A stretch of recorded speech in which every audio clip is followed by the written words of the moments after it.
नमस्कार दोस्तों, स्वागत है आपका विज्ञप्ति पीसीएस में। जैसा कि हम लोग फिजिक्स पढ़ रहे थे, उसमें ये आखिरी चैप्टर है हमारा मॉडर्न फिजिक्स, आधुनिक भौतिकी। तो इसमें आज हम जो पढ़ेंगे उसमें टॉपिक है इलेक्ट्रॉन एमिशन, न्यूक्लियर के बारे में पढ़ेंगे कि न्यूक्लियर बॉम्ब कैसे बनता है, हाइड्रोजन बॉम्ब, और जो हमारे परमाणु परीक्षण हुए हैं उन सब के बारे में आज हम पढ़ेंगे। तो सबसे पहले हम जान लेते हैं इलेक्ट्रॉन उत्सर्जन होता क्या है। तो इलेक्ट्रॉन उत्सर्जन देखो होता कैसे है। हमारे पास कोई भी मेटल है, अगर उसे हम गर्म करेंगे तो वो कुछ इलेक्ट्रॉन एमिट करना शुरू कर देता है। इसी प्रोसेस को हम बोलते हैं इलेक्ट्रॉन एमिशन। और इससे होता क्या है, एक फायदा कि देखो इसमें इलेक्ट्रॉन बाहर जब जाने लगेंगे तो किसी भी मेटल से जब वो इलेक्ट्रॉन छोड़ता है तो उसकी चालकता उतनी ज़्यादा अधिक होती चली जाती है। तो अगर जब भी हम कोई धातु को गर्म करेंगे तो उससे मुक्त इलेक्ट्रॉन बाहर निकलेंगे। मुक्त इलेक्ट्रॉन जितने ज़्यादा बाहर निकलेंगे, उस धातु की चालकता उतनी अधिक हो जाएगी, मतलब उसकी कंडक्टिविटी, क्या कहेंगे हम, कंडक्टिविटी बढ़ जाएगी। ठीक है ना। अब इसमें क्या होता है कि हमारे पास कोई धातु है, जब हम उसे गर्म कर रहे हैं तो उसके लिए एक न्यूनतम एनर्जी लगेगी, मतलब एक कोई एनर्जी लगेगी। तो जो न्यूनतम एनर्जी होती है, जो उसमें निकालने के इलेक्ट्रॉन बाहर करने के लिए, इलेक्ट्रॉन मुक्त करने के लिए जो एनर्जी लगती है, उसे बोलते हैं वर्क फंक्शन। वर्क फंक्शन का मात्रक क्या होता है? Electron volt. इसे स्मॉल ई और भी से शो करते हैं। इसका मात्रक हो जाता है हमारा इलेक्ट्रॉन वोल्ट। अब इलेक्ट्रॉन एमिशन के कुछ तरीके होते हैं कि किस किस तरह से हमारा इलेक्ट्रॉन एमिट होता है बाहर धातु से। तो देखो अभी हमने पढ़ा है गर्म करने पे, तो एक पहला हमारा मेथड हो गया थर्मियोनिक एमिशन, तापायनिक उत्सर्जन।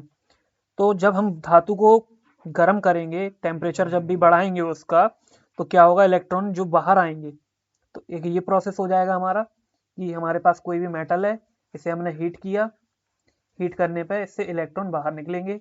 तो एक मेथड ये हो गया तापायनिक उत्सर्जन। दूसरा मेथड है क्षेत्र उत्सर्जन या फील्ड एमिशन कहते हैं। अब हमारे पास कोई मेटल है, उसमें हम इलेक्ट्रिक करंट फ्लो करा दें, इसे किसी सर्किट से जोड़ के, इसमें बैटरी या एसी इलेक्ट्रिक सोर्स से जोड़ेंगे और इसमें करंट फ्लो करा देंगे। तब उससे हमारे इसमें जो मौजूद मुक्त इलेक्ट्रॉन है वो बाहर निकलेंगे। तो दूसरा मेथड ये हो जाएगा फील्ड एमिशन का। तीसरा मेथड पढ़ते हैं हम प्रकाश विद्युत उत्सर्जन, फोटो इलेक्ट्रिक एमिशन। अब क्या होगा कि हमारे पास एक कोई फिक्स्ड फ्रिक्वेंसी का, मतलब एक ऐसी फ्रिक्वेंसी पे हम धातु को लाइट के अंडर रखें, रोशनी के प्रभाव में आएगी, तो इससे भी कुछ हमारे मुक्त इलेक्ट्रॉन एमिट होना शुरू हो जाएंगे। तो जो मुक्त इलेक्ट्रॉन एमिट होना शुरू हो जाएंगे हमारी, मतलब एक जो इसके लिए यूजुअल फ्रिक्वेंसी है उस पर, तो ये हमारा आ जाएगा प्रकाश विद्युत उत्सर्जन के अंतर्गत। तो ये तीन मेथड हो गए हैं जिनसे इलेक्ट्रॉन एमिट होता है किसी भी चीज से, या सॉरी धातु से। अब पढ़ते हैं हम इसके लिए दहली आवृत्ति, ऐसे बोलते हैं थ्रेशोल्ड फ्रिक्वेंसी, वह मिनिमम फ्रिक्वेंसी जिस पर इलेक्ट्रॉन एमिट हो जाए किसी भी वस्तु से, किसी भी धातु से। तो वो मिनिमम फ्रिक्वेंसी जिस पे हमारे इलेक्ट्रॉन एमिट हो रहे हैं वो हो जाती है हमारी थ्रेशोल्ड फ्रिक्वेंसी। और जो थ्रेशोल्ड फ्रिक्वेंसी है हमारी, वो डिपेंड करती है हमारा कि पदार्थ की प्रकृति क्या है, कैसा हमारा पदार्थ है, उस पर डिपेंड करता है ये। ठीक है। अब चलते हैं, पढ़ते हैं प्रकाश विद्युत धारा पर प्रकाश की तीव्रता का प्रभाव। जो हमारी प्रकाश विद्युत धारा है, फोटो इलेक्ट्रिक करंट है, उस पर हमारी जो प्रकाश की तीव्रता है उसका क्या प्रभाव पड़ेगा, कि प्रकाश उस पर कितना प्रकाश डालने पर उसकी जो फोटो इलेक्ट्रिक करंट है कितनी चेंज हो रही है, उसके बारे में हम देखते हैं। तो किस तरह से चेंज होती है। फोटो इलेक्ट्रिक करंट है हमारी, फोटो इलेक्ट्रिक करंट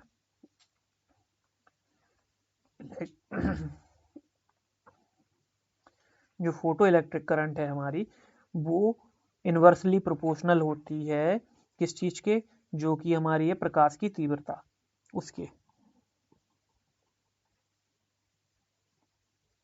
ठीक है ना। तो फोटो इलेक्ट्रिक करंट में लिख देता हूँ, photo electric current is inversely proportional to प्रकाश की तीव्रता। प्रकाश की तीव्रता यानी कि light intensity, intensity of light. ठीक है। तो देखो ये मैंने एक डायग्राम बनाया है। प्रकाश की तीव्रता इस तरफ जाएंगे तो प्रकाश की तीव्रता बढ़ेगी, ऊपर की तरफ जाएंगे तो प्रकाश विद्युत धारा बढ़ेगी। तो देखो जब जब हम ये जो पॉइंट है ये वाला, ये 0 पॉइंट है, ये 100 ले लेते हैं, ये वाला 100 ले लेते हैं, तो देखो 0 इस डायरेक्शन में ये बढ़ रही है और इस डायरेक्शन में ये बढ़ रहा है। तो जब 0 से आगे बढ़ेंगे, देखो इस तरह से फॉलो करता चला जाएगा, अनुक्रमानुपाती होता है। ठीक है ना, एक second, sorry, directly proportional to intensity of light, directly proportional होता है ये। अब पढ़ते हैं हम न्यूक्लियर फिजिक्स। तो न्यूक्लियर फिजिक्स जैसा नाम आपसे समझ आ रहा हो कि हम इसमें हम क्या पढ़ेंगे कि न्यूक्लियर जो एनर्जी होती है कैसे बनती है, कैसे हमारे न्यूक्लियर बॉम्ब काम करते हैं, क्या क्या प्रोसेस होती है न्यूक्लियर एनर्जी से, कैसे हम इलेक्ट्रिसिटी बनाते हैं, हाइड्रोजन बॉम्ब क्या होता है, ये सब पढ़ते हैं। इसका एक ब्रीफ आइडिया ले लेते हैं किस तरह से होता है। तो सबसे पहले पढ़ते हैं न्यूक्लियर बाइंडिंग एनर्जी। तो जो हमारे कोई भी कण है उसके अंदर देखो क्या होता है, एक नाभिक रहता है, नाभिक के अंदर प्रोटॉन और न्यूट्रॉन रहता है, इसके चारों तरफ इलेक्ट्रॉन रहते हैं कक्षा में, इस तरह से। ठीक है, इस तरह से चारों कक्षाओं में इलेक्ट्रॉन रहते हैं। तो जो नाभिक के कण हैं प्रोटॉन और न्यूट्रॉन, नाभिक के कणों को अलग करने के लिए जो एनर्जी लगेगी या जो इनको बांध के रखी है, जो एनर्जी या अलग करने के लिए जो इनके लिए एनर्जी आवश्यक होगी प्रोटॉन को और न्यूट्रॉन को एक दूसरे से अलग करने के लिए, इस तो वो एनर्जी होती है नाभिकीय बाइंडिंग एनर्जी, या इसे बोलते हैं न्यूक्लियर बाइंडिंग एनर्जी। ठीक है, तो नाभिक के जो कण हैं उनको अलग करेंगे तो जो एनर्जी लगेगी वो हो जाएगी हमारी न्यूक्लियर बाइंडिंग एनर्जी। अब देखते हैं न्यूक्लियर फोर्स क्या होता है। अभी हमने पढ़ा है कि अलग करने के लिए जो एनर्जी लगेगी, लेकिन अब न्यूट्रॉन और प्रोटॉन आपस में जब जो नाभिक के अंदर हैं तो ये किसी बल के कारण रुके हुए हैं। तो जो बल है जो लग रहा है उन्हें रोकने के लिए, जो आकर्षण बल उन्हें रोक के रखा है उस नाभिक के अंदर, वो बल होता है नाभिकीय बल। पढ़ते हैं हम रेडियो एक्टिविटी या रेडियो एक्टिवता, ऐसे रेडियो सक्रियता भी बोलते हैं। तो 1896 में एक वैज्ञानिक थे A.H. बेकेरल नाम के, इन्होंने रेडियो एक्टिविटी की खोज की थी। इन्होंने ऐसी घटना जो मतलब बताई थी जिसमें अस्थायी नाभिक का क्षय होता है। क्षय मतलब डिके, डिके मतलब उसकी कमी हो जाती है, नाभिक में जो अस्थायी नाभिक होता है उसकी कमी हो जाती है। अब जो रेडियो एक्टिविटी होती है या रेडियो एक्टिविटी डिके होता है वो 3 टाइप का होता है, अल्फा, बीटा, गामा। आपने पढ़े होंगे अल्फा, बीटा, गामा। तो अल्फा डिके क्या होता है, हीलियम नाभिक जो है इसमें हीलियम नाभिक उत्सर्जित होता है, बाहर निकलता है। तो ठीक है, तो हीलियम का फॉर्मूला ये होता है। बीटा डिके में क्या होता है, इलेक्ट्रॉन और पॉजिट्रॉन ये निकलते हैं बाहर। गामा डिके में क्या होता है, जिसमें हाई एनर्जी 100 किलो वोल्ट से ऊपर की एनर्जी और फोटोन बाहर निकलते हैं या फोटोन एमिट होते हैं। ठीक है ना, तो ये हो गया हमारा रेडियो एक्टिविटी डिके क्या होता है, किस तरह से ये कितने टाइप का होता है। अब इसके कुछ नियम थे, हम नियम पढ़ लेते हैं। रेडियो एक्टिविता क्षयता का नियम क्या है, law of radio activity decay का।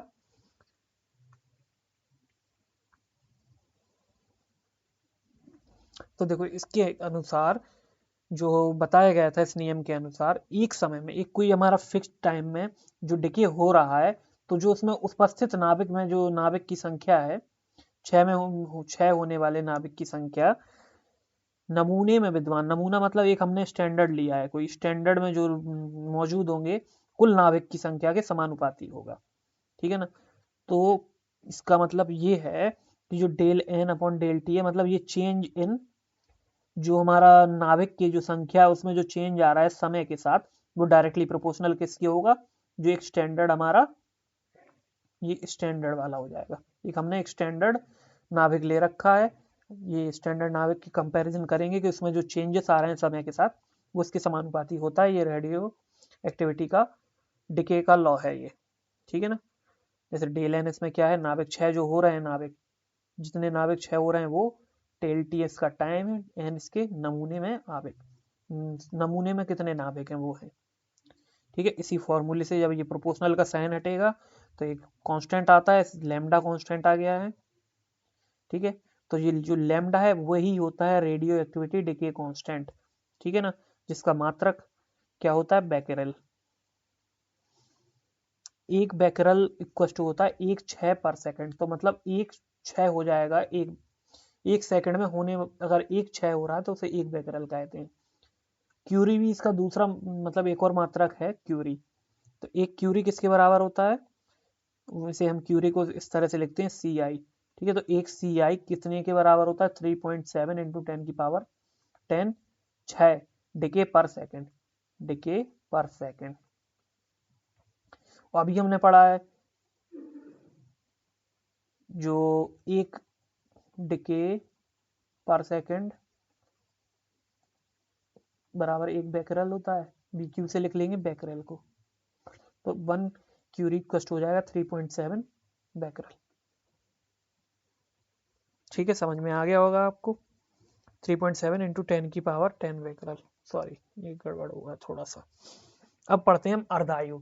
अर्धायु हाफ ईयर, या इसे हम क्या कहते हैं, हाफ या टी हाफ भी बोलते हैं इसे।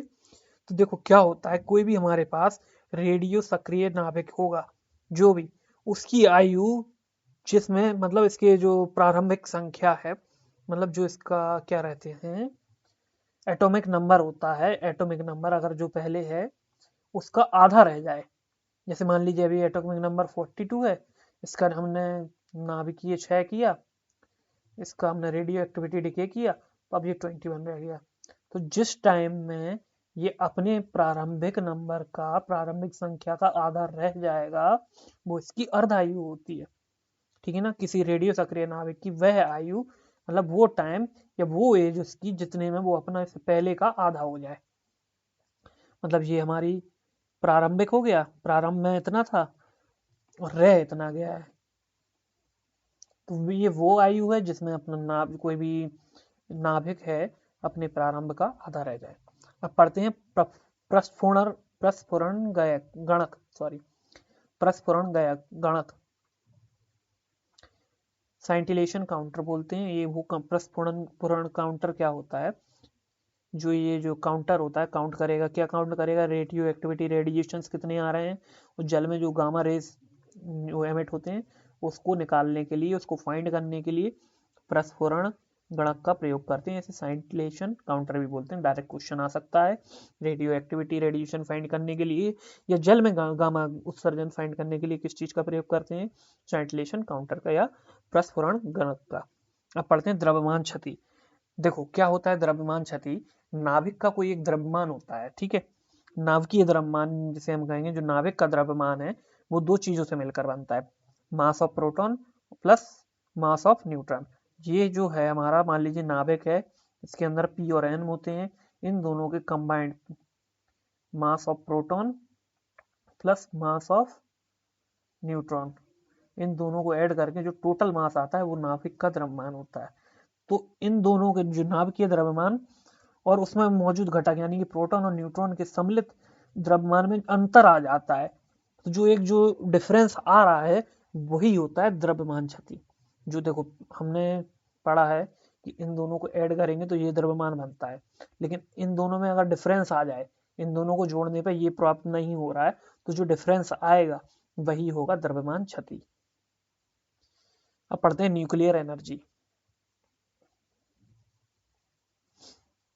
देखो लो वाइंडिंग एनर्जी वाला कोई नाभिक है, अगर वो हाई वाइंडिंग एनर्जी में चेंज हो रहा है और ऊर्जा मतलब एमिट कर रहा है, बाहर निकाल रहा है, तो वो होती है हमारी nuclear energy.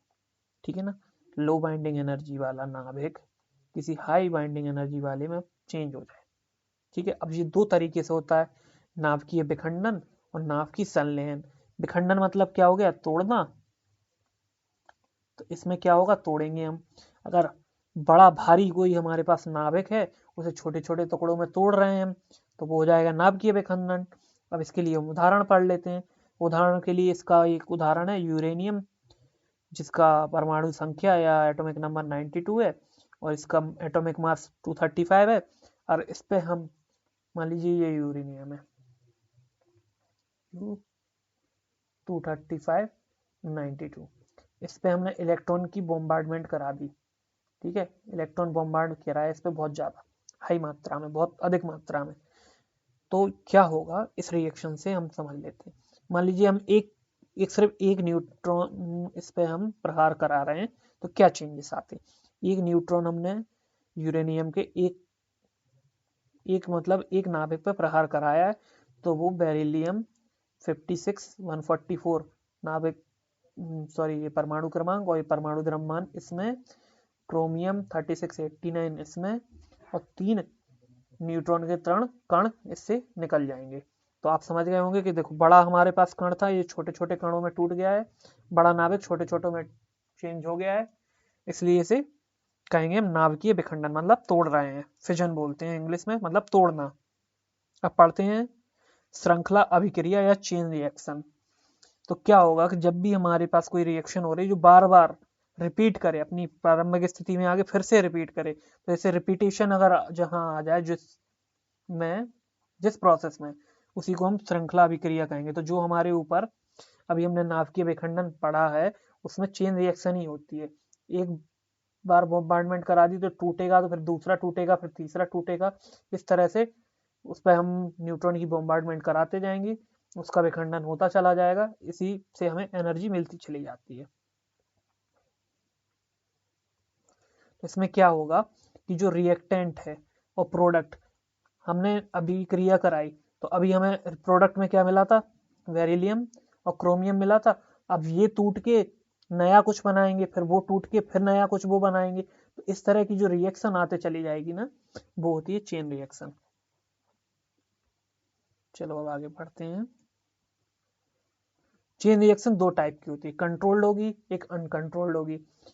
Uncontrolled chain reaction में हम देखते हैं परमाणु बम में, अब उसको कोई कंट्रोल नहीं है, एक बार चेन रिएक्शन शुरू कर दी तो वो जब तक खत्म नहीं हो जाएंगे, जब तक वो जीरो अपना लोएस्ट फॉर्म में नहीं आ जाएगा वो नाभिक, तब तक वो टूटता रहता है।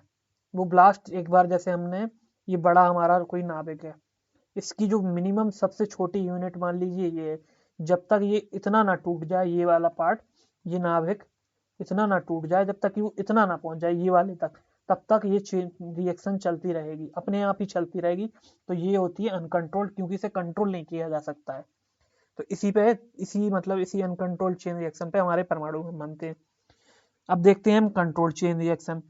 ऐसी चेन रिएक्शन जिसे कंट्रोल कर सकें, तो इस पे हम अपने देश में या जो लोग जो मतलब न्यूक्लियर पावर जिसके पास है, वो इससे इलेक्ट्रिसिटी बनाते हैं और इसमें जो इसे कंट्रोल करने के लिए मॉडरेटर का यूज होता है। मॉडरेटर इसमें लगता है ग्रेफाइट का मॉडरेटर होता है, या क्रोमियम का भी मॉडरेटर होता है।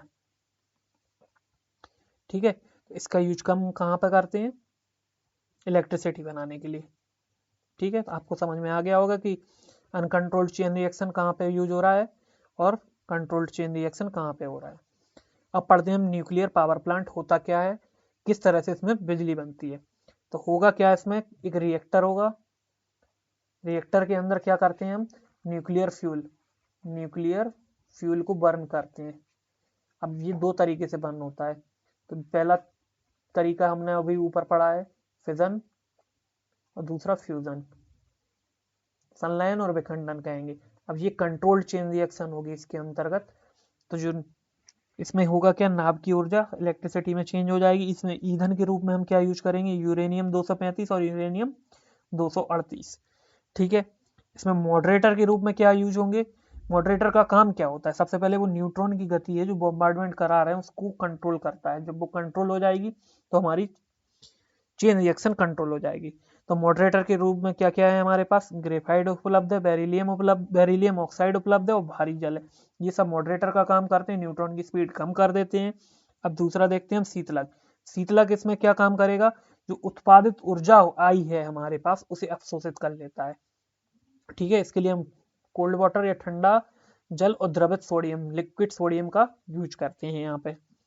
ठीक है, अब एक और इसमें हमारा एक मेन जो हमारा न्यूक्लियर पावर प्लांट होता है, उसमें एक और जो इम्पोर्टेंट चीज होती है वो होती है कंट्रोल रॉड, जो कि बनती है कैडमियम और बोरोन की। तो ये क्या करेगा, जो चेन रिएक्शन हो रही है उसे कंट्रोल करता है, जो न्यूट्रॉन एमिट हो रहे हैं, न्यूट्रॉन एमिशन हो रहा है उसको कंट्रोल करता है। अब भारत में चलते हैं। तो भारत में जो हमारे न्यूक्लियर जो पावर प्लांट लगाया, न्यूक्लियर एनर्जी के जनक कौन है, डॉक्टर होमी जहांगीर भाभा। पहला जो रिएक्टर हमारे भारत में लगा उसका नाम था अप्सरा रिएक्टर, जो लगा था हमारा 4 अगस्त 1956 में। इसमें जो फ्यूल यूज किया गया था वो यूरेनियम यूज किया गया था। इसमें जो मॉडरेटर लगा था वो वाटर मॉडरेटर था, यानी कि मंदक के रूप में हमने जल का प्रयोग किया था। उसके बाद 1960 में कनाडा और इंडिया ने एक ज्वाइंट अपना रिएक्टर लगाया, इसे CIRUS साइरस भी बोलते हैं। इसमें फ्यूल हमारा यूरेनियम यूज हुआ है, लेकिन मॉडरेटर चेंज होकर हैवी वाटर यूज किया गया था। अब देखो कुछ हम परीक्षण पढ़ लेते हैं कि जो न्यूक्लियर हमारे टेस्ट हुए हैं। सबसे पहला न्यूक्लियर टेस्ट जिसे हम पोखरण में किया था, इसे पोखरण 1 भी बोलते हैं, या इसी टेस्ट को स्माइलिंग बुद्धा का नाम दिया था। इस मिशन का नाम, छोटा सा एक मिशन था, इसको नाम दिया था स्माइलिंग बुद्धा। इस समय हमारी प्रधानमंत्री इंदिरा गांधी जी थी, उनके नेतृत्व में ये हुआ था, उन्होंने ये मतलब पास किया था। तो ये हुआ कब था? पोखरण, जो कि राजस्थान में है, 18 मई 1974 को ये हमारा ऑपरेशन हुआ था। ठीक है ना, आपको समझ में आ गया होगा। अब दूसरा, ये एक छोटा परीक्षण था। इसके बाद क्या था, अमेरिका जो कि उस समय पावरफुल था, जिसके पास न्यूक्लियर पावर थी, उसने क्या किया कि सभी पर बैन लगा दिया, रसिया, इंडिया या जो भी, कि आगे इसके अलावा कोई भी न्यूक्लियर टेस्ट नहीं करेगा किसी भी पर्पज से। इसका नाम स्माइलिंग मुद्दा क्यों दिया? क्योंकि इस दिन गौतम बुद्ध की जयंती थी 18 मई 1974 को। उस टाइम स्माइलिंग मुद्दा इसलिए भी दिया गया है क्योंकि ये हमारा पीसफुल था, पीसफुल न्यूक्लियर टेस्ट था। ठीक है ना, क्योंकि हम सिर्फ इतना बताना चाह रहे थे कि हम भी न्यूक्लियर सक्षम हैं, हम भी एक अपना पोजीशन रखते हैं वर्ल्ड में। फिर दूसरा टेस्ट क्या हुआ, कब हुआ? 1998 में। हमारे प्रधानमंत्री थे अटल बिहारी वाजपेयी, अटल बिहारी जी, और उस समय हमारे प्रेसिडेंट थे APJ अब्दुल कलाम।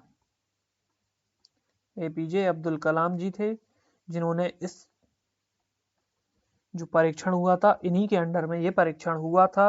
11 मई और 13 मई को लगातार 5 परीक्षण किए गए थे, जो फ्यूजन और फिजन दोनों पे डिपेंडेंट थे, जिसमें से एक फ्यूजन था, 4 फिजन पे थे, और इसको नाम दिया था ऑपरेशन शक्ति। क्या हुआ था इसमें कि अमेरिका ने जो बैन लगा दिया था, न्यूक्लियर फ्यूल किसी को वो प्रोवाइड नहीं करा रहा था, हमने न्यूक्लियर फ्यूल किससे लिया था? रसिया से। और क्या, किस बेसिस पे लिया था? कि हम इलेक्ट्रिसिटी बनाएंगे। तो इसमें आप, एक मूवी आई थी परमाणु नाम की, आप देखिएगा, आपको काफी समझ में आ जाएगा कि हमने छुपकर जो, मतलब अमेरिका ने कंडीशन रख दी थी कि ग्राउंड पे इस तरह से कोई नहीं बनाएगा, हमने इसे अंडरग्राउंड परीक्षण किया और सफल परीक्षण किया, और बैक टू बैक 5 परीक्षण उसी दिन 11 से 13 मई के बीच 5 हमने ब्लास्ट किए, और भारत को एक मजबूत स्थिति दी हमारे प्रधानमंत्री और हमारे राष्ट्रपति जी के नेतृत्व में। इस तरह से ये दूसरा परीक्षण हुआ। अब पढ़ते हैं हम न्यूक्लियर फ्यूजन, नाभिकीय संलयन। अब इसमें क्या होता है, अभी हमने तोड़ा था एक बड़े नाभिक को, अब इसमें छोटे छोटे नाभिक को जोड़ के एक बड़ा नाभिक बनाएंगे। इसमें जो हमारा न्यूक्लियर फिजन था, जिसमें तोड़ रहे थे, उसमें कम एनर्जी लगती है, और जो हम जब दो नाभिक को जोड़ते हैं तो इसमें बहुत बहुत ज्यादा एनर्जी लगती है। ठीक है ना, उदाहरण के लिए हम समझ लेते हैं 1H1 और 1H1 और 1S2 और 1S2, ये हाइड्रोजन के 3 समस्थानिक होते हैं ना, 1H1, 1S2 और 1S3। ठीक है, तो इसमें क्या होगा, ये जो हमारा क्या बोलते हैं, हाइड्रोजन का समस्थानिक है 1H1 वाला, ये जो चेंज होगा 1S2 में चेंज होगा, उसमें कुछ इलेक्ट्रॉन निकलेंगे, कुछ एनर्जी आएगी, कुछ स्पीड आएगी, कुछ ये एनर्जी निकलेगी। ठीक है, अब 1S2 को फिर से इसी रिएक्शन को हम एक बार और फिर करेंगे, तो 1S2 को जब दो नाभिक, छोटे छोटे नाभिक को जोड़ेंगे, तो ये हीलियम के एक परमाणु में बदल जाएगा। कुछ न्यूट्रॉन्स आएंगे इसमें, जो न्यूट्रॉन आते हैं क्योंकि हमने उस टाइम न्यूट्रॉन की बम्बार्डमेंट की थी, और ये इतनी एनर्जी इसमें बाहर आएगी जब एक नाभिक को हम जोड़ रहे हैं, दो नाभिक को जोड़ के एक, मतलब इसमें सिंपल क्या है कि हाइड्रोजन से हीलियम बना रहे हैं, हाइड्रोजन का नाभिक हीलियम में चेंज कर रहे हैं यहाँ पर। तो 1H1 के दो लिए, छोटे छोटे दो लिए, इससे हमने 1S2 बनाया, फिर 1S2 के फिर दो लिए, तो हमने हीलियम का एक बना दिया। इस तरह से दो छोटे नाभिक मिलकर एक बड़ा नाभिक बनाते हैं, तो नाभिकीय संलयन। संलयन को आप इससे ले सकते हैं जोड़ना, सम्मेलन करना या मिलाना। अब पढ़ते हैं हाइड्रोजन बॉम्ब। हाइड्रोजन बॉम्ब किस पे आधारित है? न्यूक्लियर फ्यूजन पे, जो ये अभी पढ़ा है हमने सनलायन, तो इसी पे आधारित है हमारा ये। इसमें क्या होता है, हाई प्रेशर और हाई टेम्परेचर पर न्यूक्लियर फ्यूजन की प्रोसेस की जाती है। तो सबसे पहले इसे जो खोज किसने की थी, एडवर्ड जेनर ने। इन्हीं को हम बोलते हैं फादर ऑफ हाइड्रोजन बॉम्ब। सनलाइन में क्या होता है, विखंडन से बहुत अधिक ऊर्जा होती है। ठीक है, आपको ये टॉपिक समझ में आ गया होगा, आप इससे क्वेश्चन लगाइएगा। मैंने जो जो पढ़ा है आप एक बार एग्जाम में देख लीजिए कितने क्वेश्चन आते हैं। मैंने जो जहाँ टिक किया है उसी तरह से क्वेश्चन पूछे जाते हैं। तो आज आपकी फिजिक्स खत्म होती है। अब नया सब्जेक्ट हम केमिस्ट्री शुरू करेंगे आगे। जब तक आप बढ़िया फिजिक्स कीजिए। आपको धीरे धीरे आप ग्रुप में डालिएगा, तो मैं इसके आपको क्विज भी प्रोवाइड करा दूंगा टॉपिक वाइज कि किस तरह से क्वेश्चन एग्जाम में आते हैं। धन्यवाद आज के लिए।